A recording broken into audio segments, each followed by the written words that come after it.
Hello, this is Malik Ahmad from Malik the Internet Marketing Trucker. Do you have an entrepreneurial spirit? Following your dreams is a lonely, solitary, scary, dangerous pursuit. Will Smith. Do you feel an emptiness? Do you feel like there's got to be something more to life or something better than what you're doing? Are you living in your gift? That's a question that I got from Steve Harvey. Are you living in your gift? So basically, that principle is if you, everyone, this is his belief. He's a Christian guy. So if you don't believe in that, that's okay if you're more of a spiritual person. But at the end of the day, he believes that everybody is given a gift. And life becomes much easier when you live in that particular gift.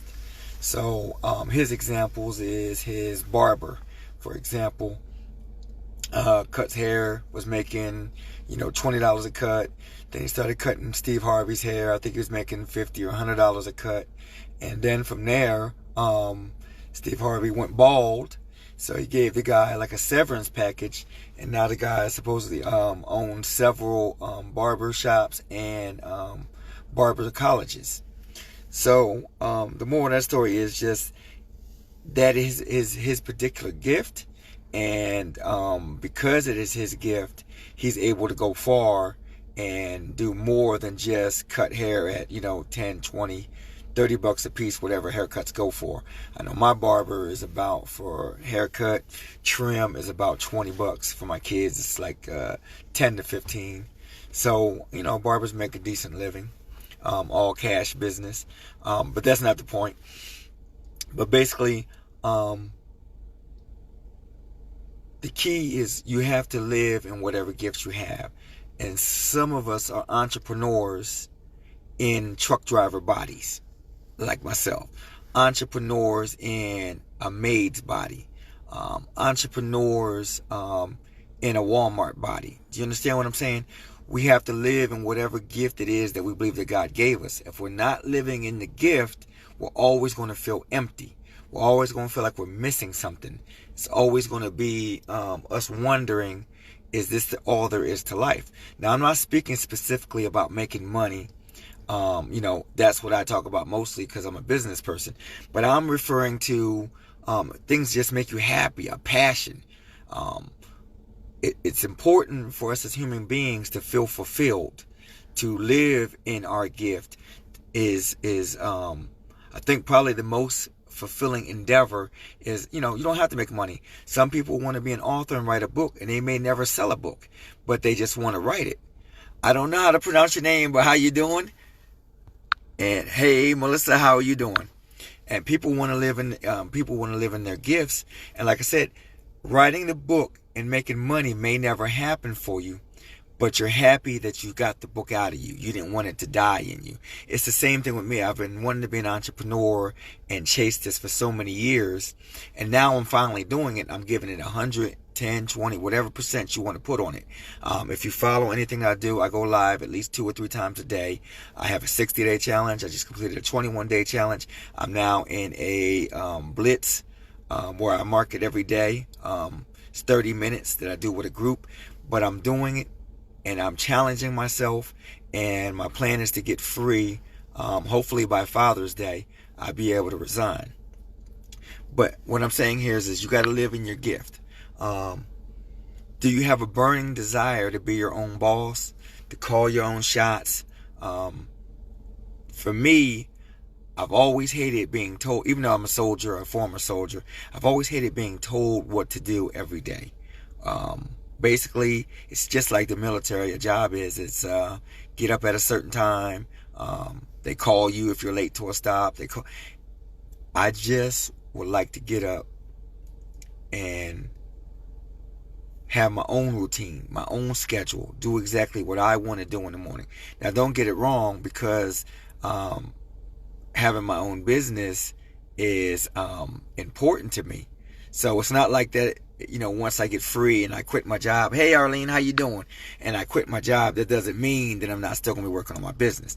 I'll give you my plan is when I quit, I'll still get up early in the morning. The military has beat that into me. So I get up 5 o'clock no matter what. Even if I stay 12, 1, 2 or 3 o'clock in the morning, 2 hours later I'm up at 5. I might be able to go back to bed, but I'm up that early anyway. So my plan is to get up early like I usually do, work on my business, when the kids are in school, work on my business till it's time for them to go to school, take them to school, come back, work on the business for a couple more hours, and then go to school, eat lunch with them. If they have after school activities, I can go. I'll be one of those PTA dads, hang around. I mean, that's the dream for me. It's not really, I want to, travel around the world. I will travel, don't get that wrong, but that's not a big decider in what I'm trying to do. It's mostly I want to be home. I want to raise my children myself.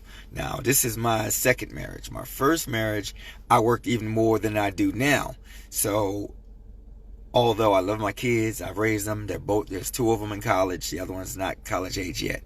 And, but I acknowledge that I've missed a lot of time because this is when I was in the service as well. So I served in Bosnia, in the Bosnian war over there. I was on a peacekeeping mission. I wasn't actually in the war per se. They were shooting at us and stuff, but I wasn't actually in the war per se. But I was gone for like a year, almost 14, 15 months on that deployment. And I got back, my kids were small.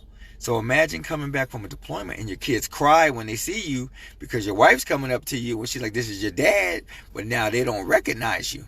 It takes them a while to be able to even give you a hug or say hi because now you're a stranger. And that's what soldiers do. You go and deploy and you come back. And another thing on that is when you deploy and you leave, I'm speaking specifically of the armed forces. I'm sorry, other places, other jobs are like that too.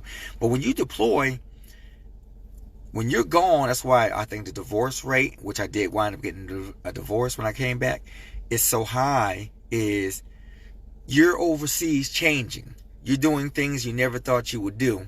And then your wife is back home doing everything by herself. So she's changing, becoming completely independent without you because she has to be. And you're over there doing what you got to do. And you're kind of distancing yourself from the family thing in order to be able to survive over there.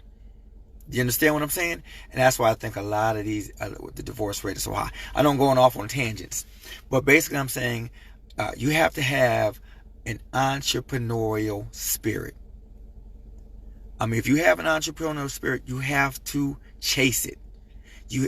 Even if it fails, you have to at least chase it. It's something that's in here. It's in here, and until you let it go, it's always going to be there, and you're going to feel.